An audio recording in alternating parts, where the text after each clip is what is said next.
За сайн байцгаана уу та бүхэнд энэ өдрийн мэндийг хүргэе.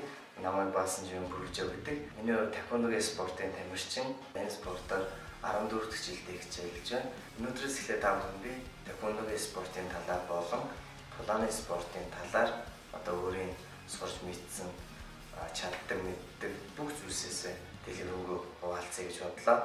Та бүхэн таеквондогийн спортыг сонирхдаг, хичээлдэг, мөн тулааны спортыг сонирхдаг бол надтай нэгдэрэй гэж хүсье.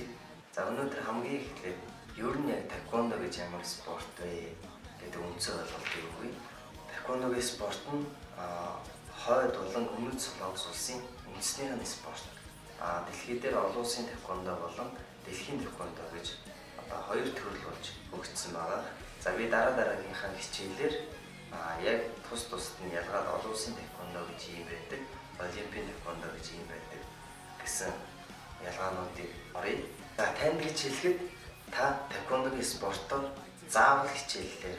Таеквондо гэдэг спорт ер нь энэ спортыг сонирхож байгаа хүүхэд залуучууд энэ бичлэгийг үзэж байгаа танд яг юу өгч чадах вэ гэдгийг би та бүхэнд хэлье.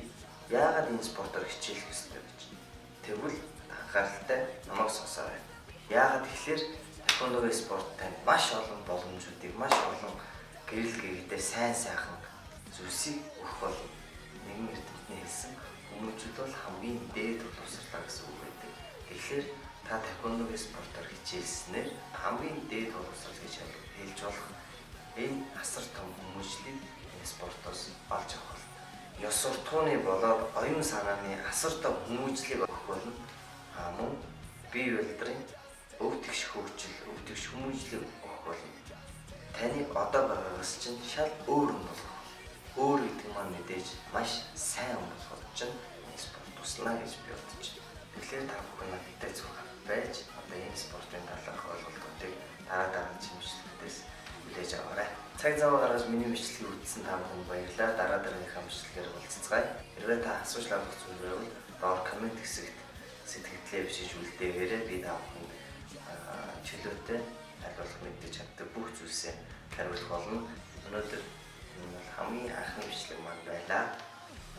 Үзсэн та бүхэнд баярлалаа. Subscribe дараарай. Хонхон дээр дараарай. Ингэсээр миний бичлэг танд бичлэг оруулсан цаг мөч болгон шууд тань мэдээлэл өгч болно.